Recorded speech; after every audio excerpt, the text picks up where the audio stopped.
अजित पवारांच्या राष्ट्रवादी काँग्रेस पार्टीकडून आज कोल्हापुरातल्या पन्हाळगड या ठिकाणून मंगल कलश यात्रेला सुरुवात होणार आहे आणि तीच मंगल कलश यात्रेचा रथ जो आहे तो आपल्या बाजूला पाहायला मिळतोय। तर प्रत्येक महाराष्ट्रातल्या प्रत्येक कानाकोपऱ्यातून माती आणि जल या ठिकाणी संकलित केले जाणार आणि ही यात्रा जी आहे ती संपूर्ण महाराष्ट्रभर जी आहे ती पोहोचवली जाणार आहे। खरं तर गौरवशाली महाराष्ट्राचा महोत्सव जो आहे तो संपन्न होणार आहे आणि त्याच महोत्सवाच्या पार्श्वभूमीवरती महाराष्ट्रातल्या कानाकोपऱ्यातून या ठिकाणी जल आणि माती या ठिकाणी संकलित केली जाते। काय नेमका हा संकल्प आहे, आज पन्हाळगडावरून याची सुरुवात होणार।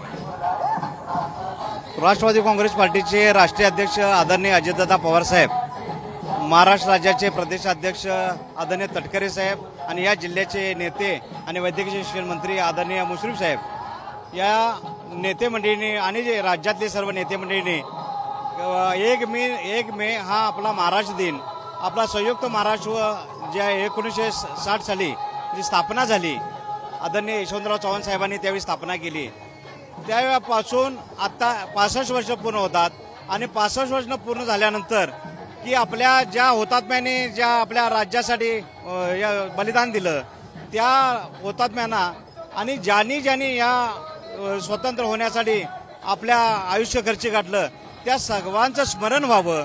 मग त्यामध्ये गडकिल्ल्यांची सगळ्या प्रत्येक गडकिल्ल्यावरून 6 विभागातून आपल्या पश्चिम महाराष्ट्र, उत्तर महाराष्ट्र, कोकण, विदर्भ, मराठवाडा असे 6 विभागातून आपले हे जलकलश आणि आपल्या माती आपल्या गडकिल्ल्यांची असे आजपासून सुरुवात होते आणि ही प्रत्येक जिल्ह्यात जाणार आहे। कोल्हापूर जिल्ह्यात आज दिवसभर, त्यानंतर सांगली, त्यानंतर सातारा, त्यानंतर सोलापूर, त्यानंतर पुणे आणि मग मुंबईसाठी।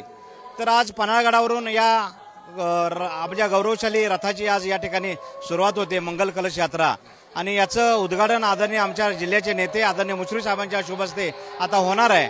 आता ते होण्यापूर्वी बैलगाम येथं जे भ्याड त्या ठिकाणी कृत्य झालं त्यासाठी पहिला निषेध या ठिकाणी व्यक्त करून आम्ही या जलकलश आणि मातीचा कलश भरलेलं आमची गौरवशाली मंगल कलश यात्रा याची सुरुवात या पन्हाळगडावरून सुरुवात होणार आहे।